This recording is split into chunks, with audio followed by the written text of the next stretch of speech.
So 21 years ago, I bought a house in San Pancho. And for the last 15 of those years, I've been staying 8 months there and 4 months back in my home in Seattle. And I have to say, it's a beautiful balance. I love it. So you guys just met Alan, and I met Alan here in Oaxaca, even though he lives in San Pancho. We're going to start out this video learning about Alan's life, kind of like his story of getting to the point where he is spending such a perfect mix. I live in Portland for 6 months a year and down in Mexico for 6 months a year. I would love to crank it up to 8 months in Mexico and 4 months up in Portland. So Alan's living my perfect life, maybe your perfect life too, and maybe he's got some tips on how to get there. So let's hear some of that backstory of 21 years ago, how he got to this spot. So I wanted to break in really quick here just to let you know that between filming this video in Oaxaca and releasing the video, I actually stopped by San Pancho and I got to see Alan again, and he's got some updates for you. So those updates will be at the end of the video. Be sure to stick around for that. 21 years ago, I had a business partner, and he and I were doing real estate. We bought and sold a house, and at the last minute made an extra $100,000 and went down to Puerto Vallarta to celebrate. And on a lark, ended up traveling up to Sayulita, San Pancho area, north about 30 minutes from Puerto Vallarta, and very serendipitously found a fantastic old house. And because we were fixer-upper guys, we saw potential in this house, even though we had no thought to buy property when we went. And the rest is history. It's just become I bought my partner's interest in the house out, and then I began to create sort of a mini paradise for myself. I built a casita with a rental and to bring my children and grandkids and friends that wanted to visit. And so at this point in time, I'm 8 months in the pueblo, which I love very, very much. Small town, near the beach, a couple blocks from the beach. And then I go back to my home in Seattle. I have friends, family I adore. And frankly, for me, it's a perfect life. People say, you've got the life I want. And Brighton said, maybe you too. And it could be. But honestly, for me, it couldn't be better. So many things that I do there that are enjoyable. And I've made amazing friends over the 15 years that I've been spending the 8 months there and 4 months in Seattle. So I'm just back and forth living a dream. So lots of people manage to move to Mexico full time, but part time is a really great opportunity for you if you can make that happen. So you can keep a place in the United States, get a place in Mexico, go back and forth. Some people do Mexico for both of those. So a place on the beach for part of the year, a place inland for part of the year. There are so many different ways that you can make this work. But let's hear a little bit more of Alan's take on living, why going back and forth works so well for him. The reason that I love the life, Seattle, San Pancho, to me, first of all, the weather is a huge factor. I've always traveled to the sun for the warmth in the winter from Seattle and the wet. And so being in San Pancho from, November through May, I'm usually in October, but November through May, the weather is really calm and beautiful, and it's starting to get cold and rainy in Seattle. So, but beyond that, frankly, I've fallen in love with the town, the pueblo life. It's very small. I've made amazing friends. And I have amazing family and friends in Seattle. So I love the culture of Latin America. Mexican people are warm and friendly. And I've made a lot of local friends too. As my Spanish gets better, I'm more and more able to go a little bit deeper in the relationships with the locals. But I do my best always to do that in relationships. But honestly, when I return to Mexico, within an hour or two, I'm seeing all the people that I love and know, and kind of into the routine back in my garden, doing what I have to do to keep up the casita, get it ready for the rental season, get the garden ready, fix up my house, and start hanging out. So yeah, Alan and I met here, I think I mentioned this, at a language school in Oaxaca.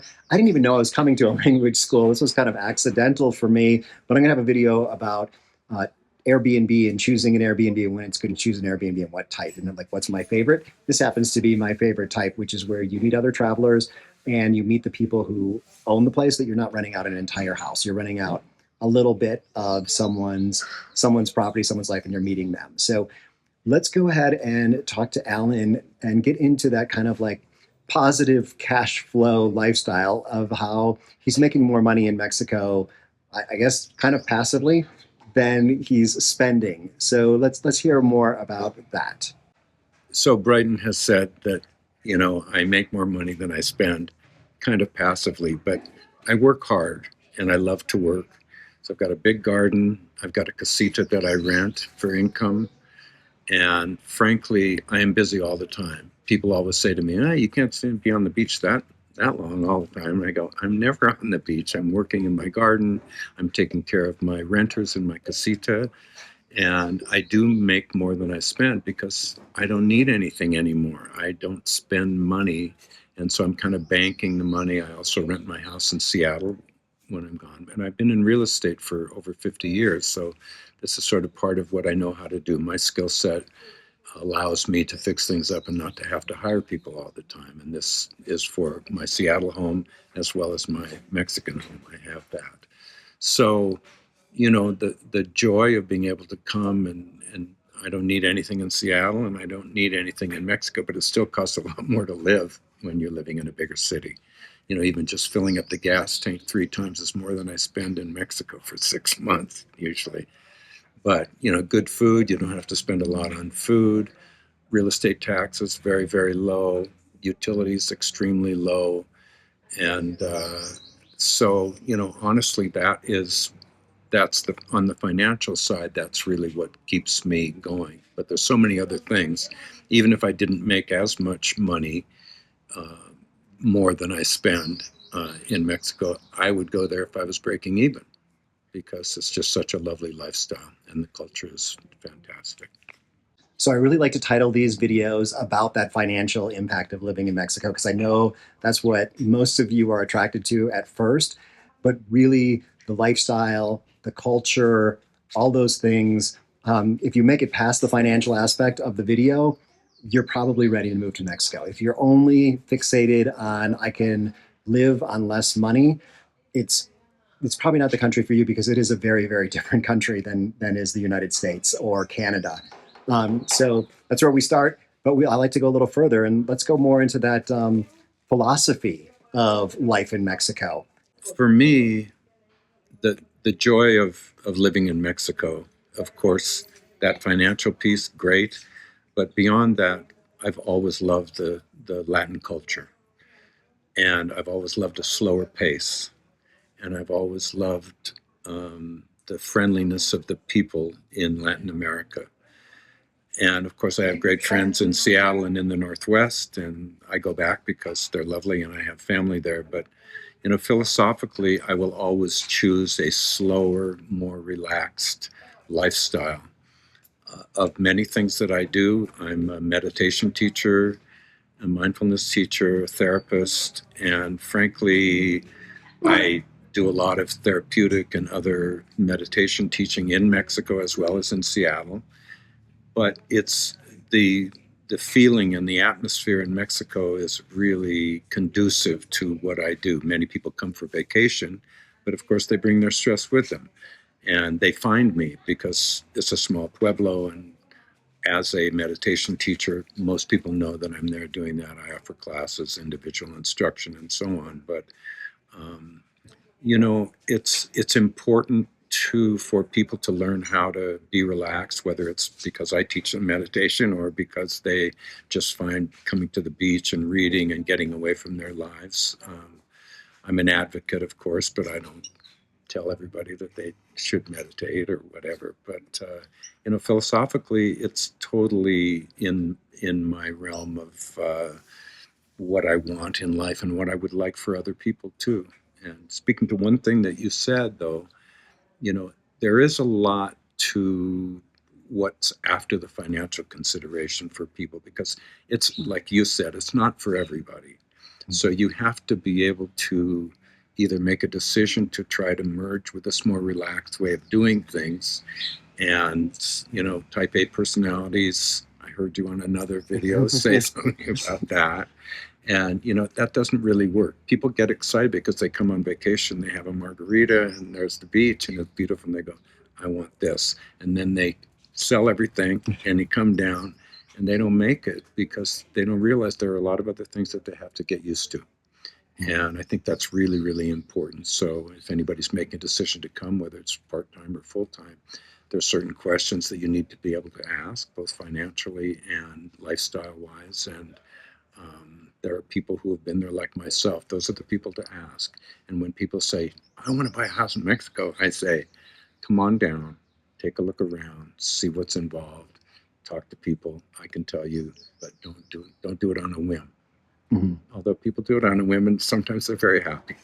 So that, of course, coming from a guy who, on a whim, 21 years ago, bought a property in San Pancho, and he's saying that, of course, to a guy who 5 years ago, on a whim, bought a property in La Paz, a place where I'd never even heard of just a few weeks before. So sometimes it works out, sometimes it doesn't, but it has a lot to do with that philosophy and whether or not that philosophy works for you. So San Pancho is such a wonderful place, but let's talk specifically about Alan's house now and his casita slash pool slash his little kingdom in Mexico. When I bought the house, it was quite ramshackle. No one had worked on this house since its early construction.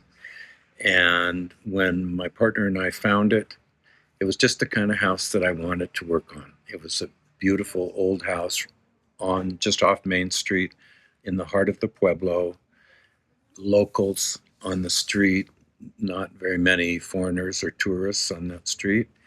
And I fell in love with the project, and I fell in love with the potential of this large area lot as it went back to the next street and big enough to do whatever we might have wanted to do, which was sort of one of the reasons that I bought my partner out, because we didn't have the same idea about what to do. But for the first year and a half, when we were coming down for a week or two at a time, we fixed up the inside of the house. We painted the walls, which were very drab, unpainted brick. We put in new electrical. We put in new plumbing.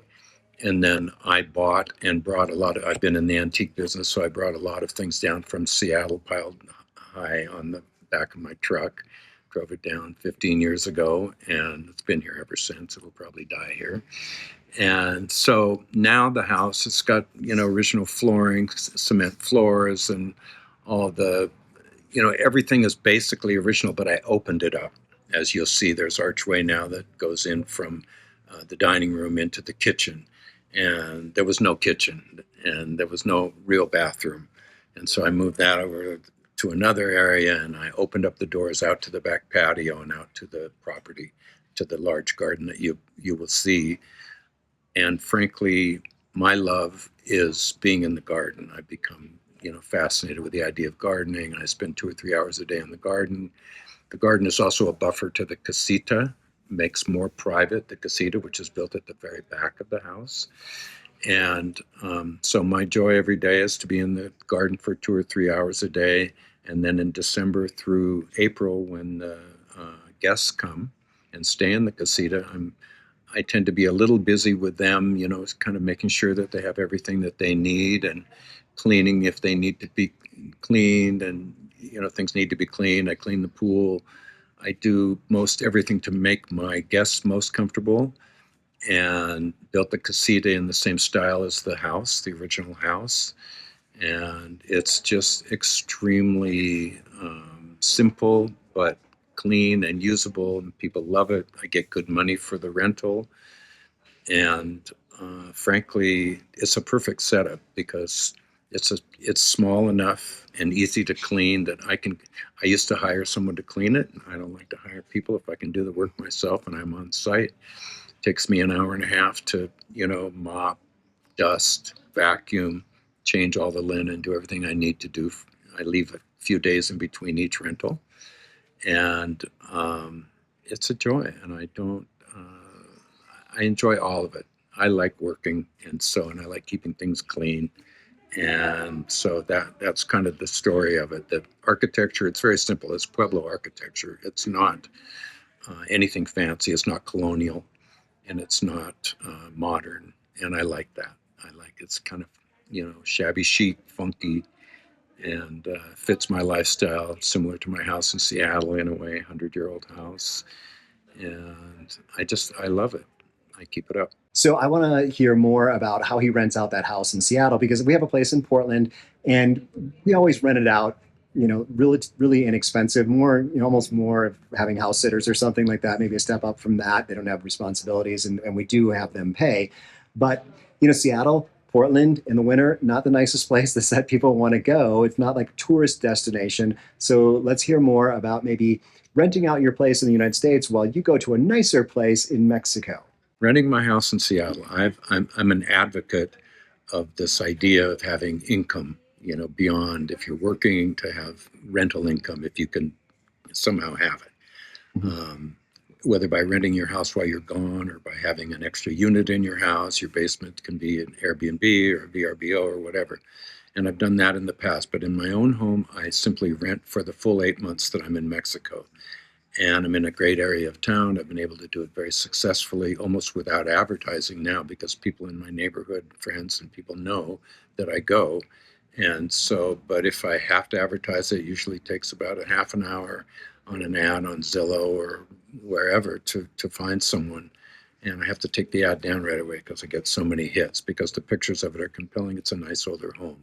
So because it's a nice older home, I'm able to get, really a fabulous rental amount. The house comes completely furnished. I've been in the art and antique business for a long time. So other than the most very precious things, the house is fully furnished, fully turnkey, but really nice. And it's a great feel to the house, older house.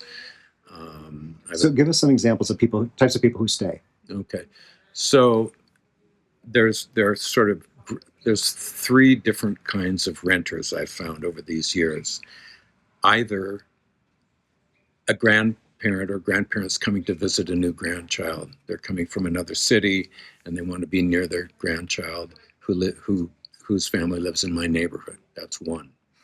Two are, I hate to say, divorces and separations, where one of the parties, they live in that area, so one of the parties wants to rent a house, and so they can share the child care. Another one is remodels, and it's in an area that has larger, nicer, older homes, and so major remodels take 8 months to a year. And so I get a lot of people who live within maybe a 10 or 15 block radius who want to stay close to the construction project. There are others who want to come to Seattle for jobs and for professions, who want to test Seattle out as a rental before maybe they buy later. I get a lot of tech workers coming from Portland, San Francisco, LA, who are coming up for jobs at Amazon or Google, or, this is very common in our area. Started with Microsoft, but quickly became part of a larger tech movement. And so this, I find that it's so easy to rent that I never even think about it anymore. I hardly have to advertise it, and it's great income. That, coupled with the income I make from the rental of my casita, which is also very nice. It's very simple, completely different in many ways, but I keep things clean. And when you offer something simple but very nice, you're usually able to find a market for that. So between the two incomes, I've got great income coming in. Yeah, and actually earlier when we first met at breakfast here at the school, he mentioned how someone needed a place a month earlier than he would normally be renting it out. But it was better for him to rent out his place in Seattle and come down here to Oaxaca and spend a few weeks in Oaxaca, and really before heading back to the the Puerto Vallarta, San Pancho area.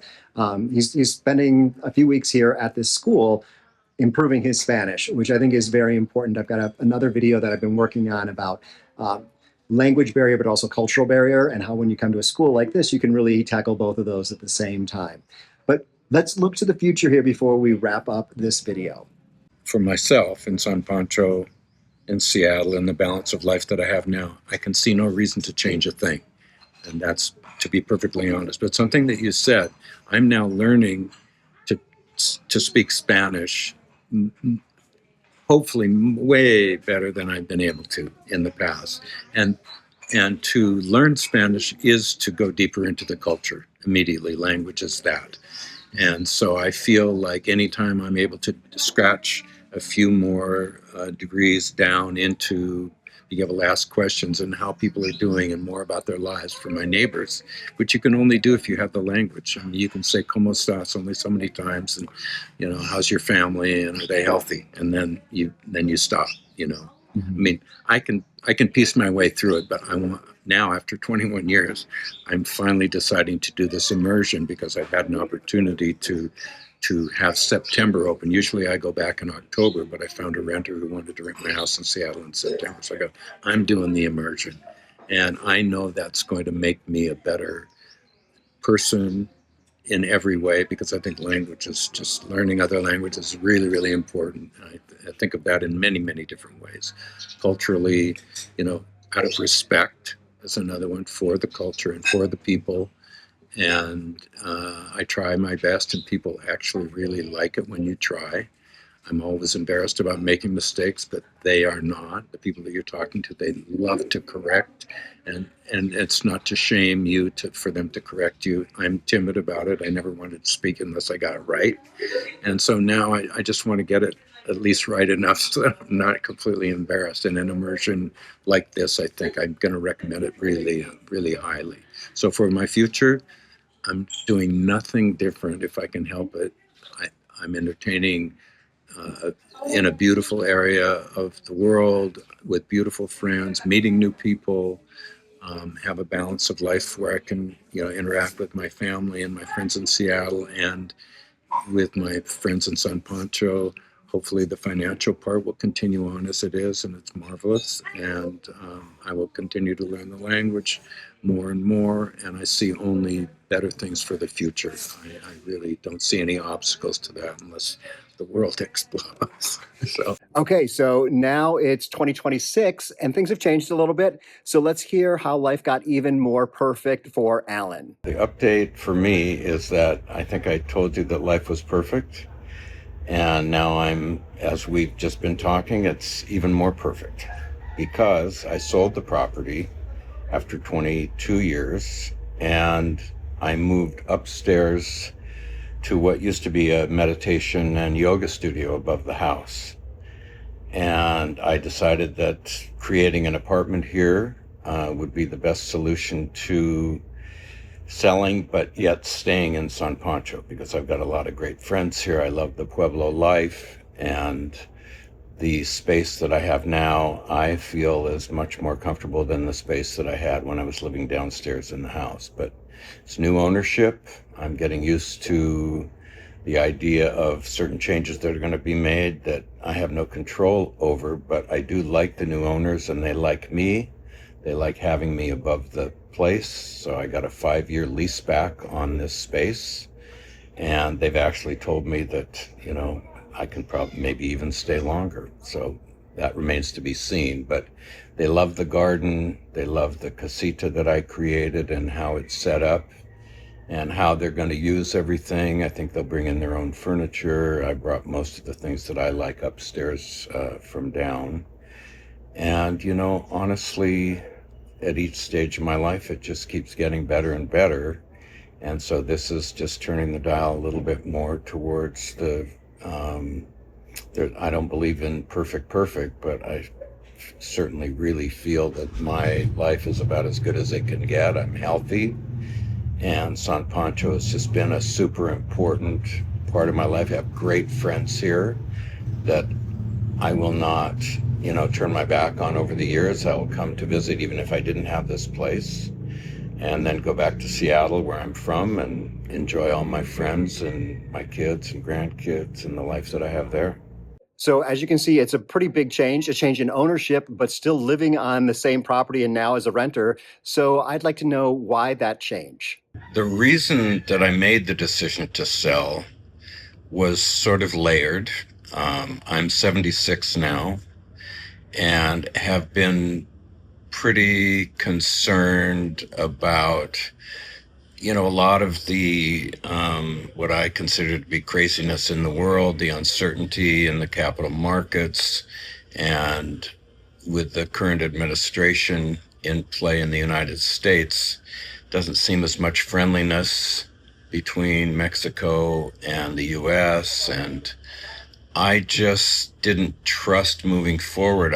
Because this represented a pretty large amount of capital um, in terms of my, retirement or what have you. I thought, it might be really, really good to sell when I still was healthy, sell when it was still peaceful and wonderful here, and just to sort of slenderize and make my life a little bit simpler. My children, my two daughters weren't interested in having the property, and managing a property from afar is a little complicated. I was here 8 months a year and on site doing the management, so that made it easy. But I know how complicated it can be if you are not, to try to manage something from afar. Climate, the humidity and the sun and the rain in the rainy season and all that. There's always cleanup and always change, and I just wanted to travel more. I haven't traveled because I was so happily married to this place in the chores that I had as property manager and gardener, to a pretty big gardener. But I thought, you know what? It's time to bank the money and to allow myself a little bit more freedom. And so that was sort of the underlying, and one large part of that was at 76, I have a lot of friends that are not doing as well and not as healthy as I am. And so I kind of wanted to be back up in Seattle to help support them.